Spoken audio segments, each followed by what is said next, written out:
Сәлем достар, бүгін сіздермен қаймақты бәліш жасайтын боламыз. Яғни сметаник пирогын жасаймыз. Менімен бірге болыңыздар. Бізге керекті заттарымыз: ұн, қант, сары май, қопсытқыш, бір жұмыртқа. Алдымен біз ұнымызға қантымызды қосамыз. Сонан соң қопсытқышымызды қосып, бір араластырып аламыз. Араластырып болғаннан кейін бөлме температурасында тұрған сары майымызды салып, тағы да араластырамыз.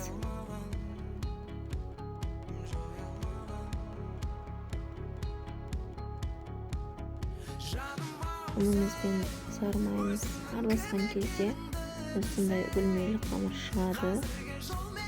Осындай қамыр шықты. Енді осыған бір жұмыртқамызды қосып, біз жұмсақ қамыр егетін боламыз. Қолға жабыспайтын қамыр шығу керек бізде.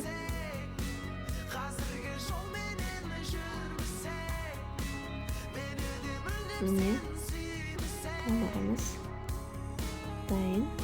Жұмсақ қамырымыз дайын осыны салфан мешокқа салып, холодильникке жарты сағатқа жіберетін боламыз. Міне осылай қамырымыз дайын.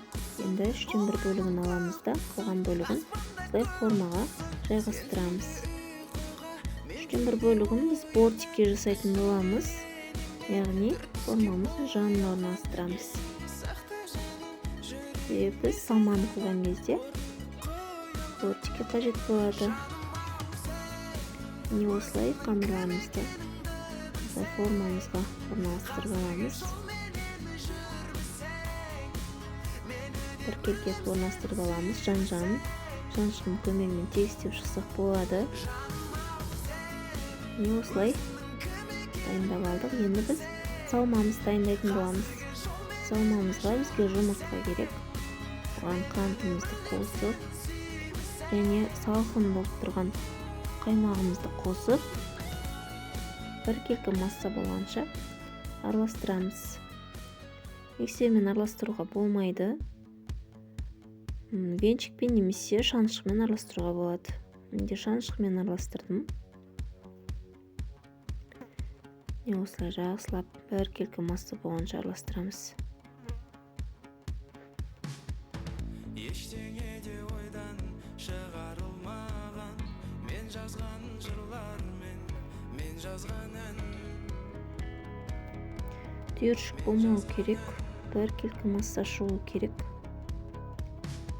Міне, осындай біркелкі масса шыққаннан кейін біз жаңа дайындап алған формамызға осы салмамызды құямыз. 180 градуста қыздырып қойған пешімізге салмамызды салып пісіріп аламыз. Әркім пеш әрқалай 5 минут 1 сағат көлемінде пісіру керек. Осындай пирогымыз бізде дайын. Сіздер жасап көріп, отбасыларыңызды қуантсаңыздар болады.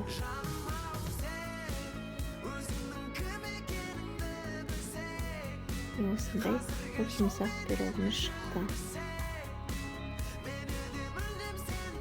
Салмамыз көтеріліп пісу керек, сосын ол өзі орнына келіп түсетін болады. Міне жасап көріңіз.